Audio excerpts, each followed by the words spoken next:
Good morning मेरे प्यारे बच्चों। आज हम आपके लिए लाए हैं सामाजिक विज्ञान का भाग 2। जी हाँ, भाग 1 में हम सभी ने 570 ईस्वी से 1206 ईस्वी की महत्वपूर्ण तिथियों के बारे में जाना था, जिसमें उन तिथियों पर जो घटनाएं घटित हुई हैं, जिन वर्षों में इतिहास में वो तिथियां प्रसिद्ध हैं, उनको हमने जाना था। आज हम अपने सामाजिक विज्ञान के दूसरे भाग में आपको बताएंगे कि 1206 ईस्वी से 1290 ईस्वी तक की जो महत्वपूर्ण तिथियां हैं, उन पर ऐसा क्या हुआ जो आज भी हम उन तिथियों को याद करते हैं।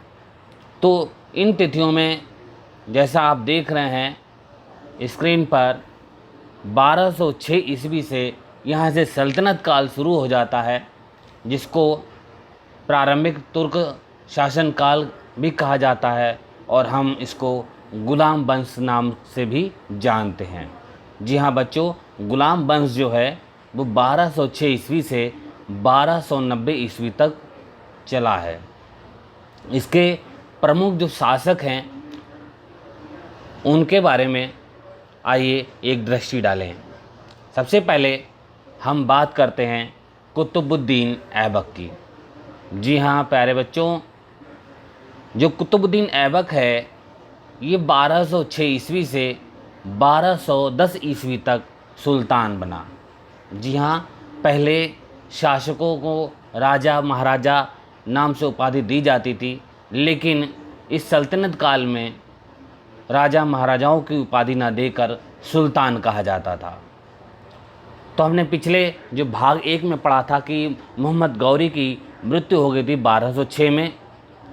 उसकी मृत्यु के बाद उसका एक नौकर गुलाम था जिसका नाम था कुतुबुद्दीन ऐबक। वह 1206 ईस्वी को सुल्तान बन गया। कुतुबुद्दीन ऐबक बहुत ही उदार व्यक्ति था। वह बहुत बड़ा दानी था। जो भी उसके दरबार में आता था उसको वह दान दिया करता था, और इस उदारता के कारण उसको सभी लोग लाख बख्श भी कहते थे। उसने दिल्ली में कुतुब मीनार, कुब्बतुल इस्लाम मस्जिद और अजमेर में 2.5 दिन का झोपड़ा बनवाया था, क्योंकि उसको भवन निर्माण बनाने में बहुत ही रुचि थी, बहुत ही दिलचस्पी थी। एक बात बच्चों ध्यान रखिएगा कि कुतुब मीनार का निर्माण तो उसने शुरू कराया, लेकिन पूर्ण होने से पहले ही 1210 ईस्वी को जब वो चौगान खेल रहा था, उस समय वह घोड़े से गिरकर उसकी मृत्यु हो गई। और इस कुतुब मीनार का जो कार्य है पूर्ण करवाया था इल्तुतमिश ने। तो बच्चों, ये कुतुबुद्दीन ऐबक के बारे में हमें जो किताब में लिखा हुआ है हमारी सामाजिक की, ये कक्षा 7 की जो किताब है उसमें ये डिटेल लिखी हुई है, उससे हम ये पढ़ रहे हैं। बच्चों, यदि आपने अभी तक हमारा चैनल सब्सक्राइब नहीं किया है तो प्लीज़ हमारे चैनल को ज़रूर सब्सक्राइब कीजिएगा, और अपने और दोस्तों में भी, जो भी आपके और भी बहुत सारे दोस्त हैं, उनको ये वीडियो ज़रूर शेयर करते रहिएगा। कुतुबुद्दीन ऐबक की यानी कुतुबुद्दीन ऐबक जो है केवल 4 साल सुल्तान बना, 1206 से 1210 तक। इसके बाद बारी आती है इल्तुतमिश की। जी हाँ, जब 1210 में कुतुबुद्दीन ऐबक की मृत्यु हो गई, इल्तुतमिश वह 1210 में सुल्तान बन गया। और कुतुब मीनार का जो निर्माण, जैसा हमने बताया था कि शुरू तो करवाया था कुतुबुद्दीन ऐबक ने, लेकिन इसको पूर्ण करवाया इल्तुतमिश ने। आप हमेशा ध्यान रखिएगा, कंपटीशन में प्रश्न पूछा जाता है। यदि प्रश्न ये आता है कि कुतुब मीनार का निर्माण किसने पूर्ण कराया, तो आपको जवाब देना है इल्तुतमिश। और यदि किसने निर्माण कराया तो कुतुबुद्दीन ऐबक, निर्माण पूर्ण कराया तो इल्तुतमिश। उसने एक संगठन भी बनाया था, 40 गुलामों का एक संगठन, जिसका नाम था तुर्कान ए चहलगानी।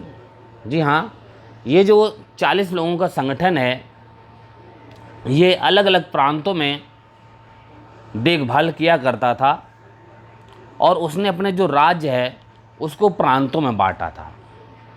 प्रांतों को एकता भी कहते हैं और उसका जो मुखिया होता था उसको कहते थे इक्तेदार। प्रांत के बाद, एकता के बाद नीचे आया परगना और परगना के नीचे गांव। परगना का जो अधिकारी होता था उसको परगना अधिकारी बोलते थे और गांव का जो मुख्य अधिकारी होता था उसको कहते थे मुखिया।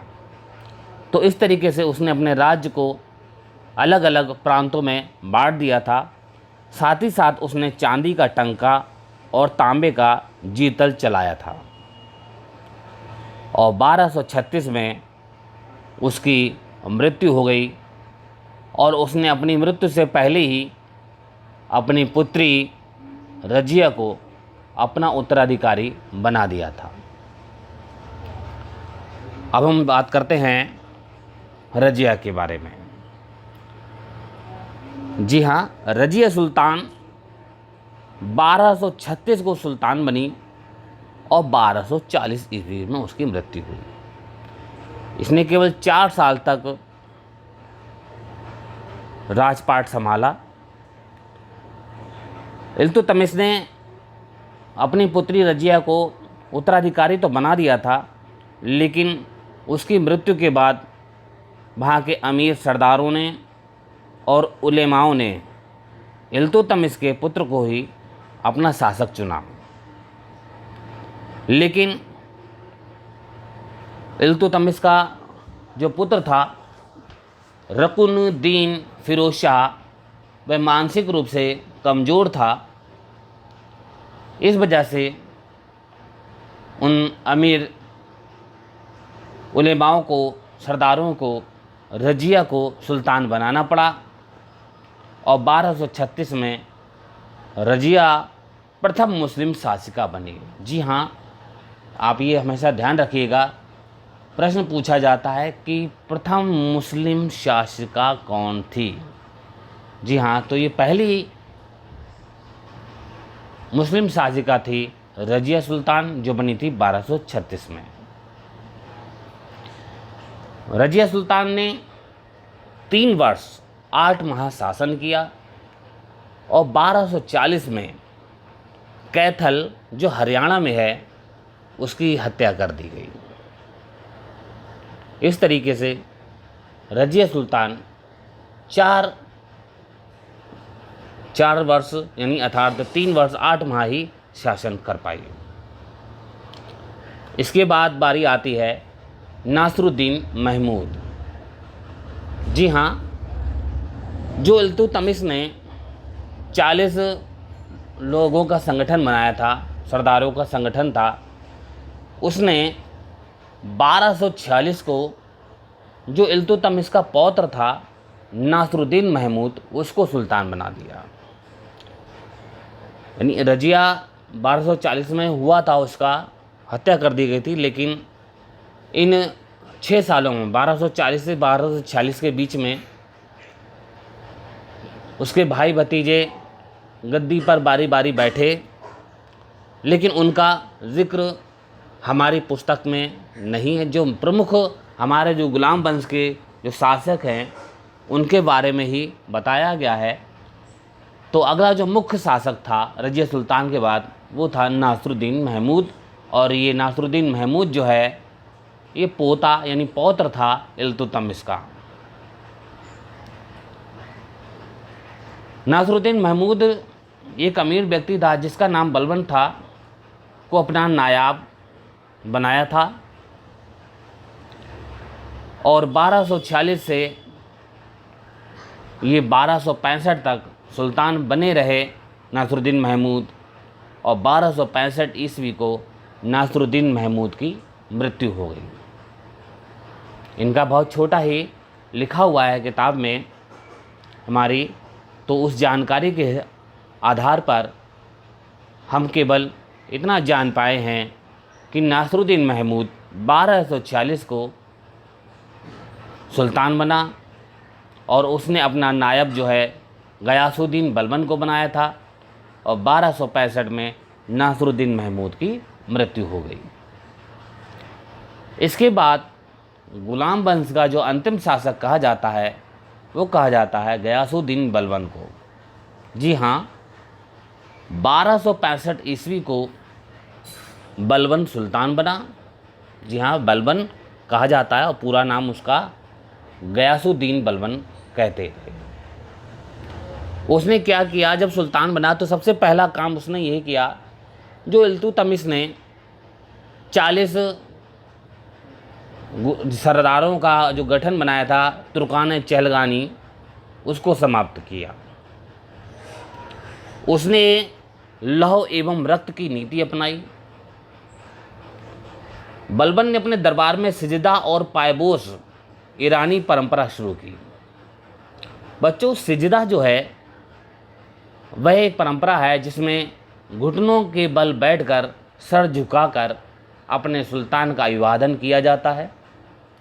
और पायबोस, पायबोस का मतलब है पैरों को चूमना, और उसके पैरों को चूमा जाता है। ये प्रथा, ये परंपरा शुरू की थी गयासुद्दीन बलबन ने। बलबन ने मंगोल आक्रमणकारी बहुत ही ताकतवर था चंगेज़ खां से बचने के लिए नए नए दुर्ग बनवाए, और 1287 ईस्वी को बलबन की मृत्यु हो गई। तो बच्चों, ये हमारा आज सामाजिक के दूसरे भाग में गुलाम वंश के बारे में हमने पढ़ा। तो गुलाम वंश में कौन कौन से शासक हो गए, सुल्तान हो गए? कुतुबुद्दीन ऐबक, इल्तुतमिश, रजिया सुल्तान, नासरुद्दीन महमूद और गयासुद्दीन बलबन। इन 5 सुल्तानों ने गुलाम वंश को चलाया। तो बच्चों, आपको ये गुलाम वंश की जानकारी कैसी लगी? अगर आपको अच्छी लगी है तो प्लीज़ इसको आप देख ही रहे हैं, साथ ही साथ में अपने दोस्तों में भी शेयर करें, क्योंकि अगर हम ये तैयार कर लेंगे तो हमारे जो कंपटीशन है, चाहे वो राष्ट्रीय प्रतिभा खोज प्रतियोगिता हो या आगे भी आप कोई भी कंपटीशन लेंगे, आपके अपने जो किताब में जो आप पढ़ रहे हैं उसमें आपके बहुत काम आएगा। तो इसलिए आप इस वीडियो को ज़रूर शेयर करें। हम आपके सामने फिर आएंगे भाग 3 लेकर। तब तक के लिए नमस्कार।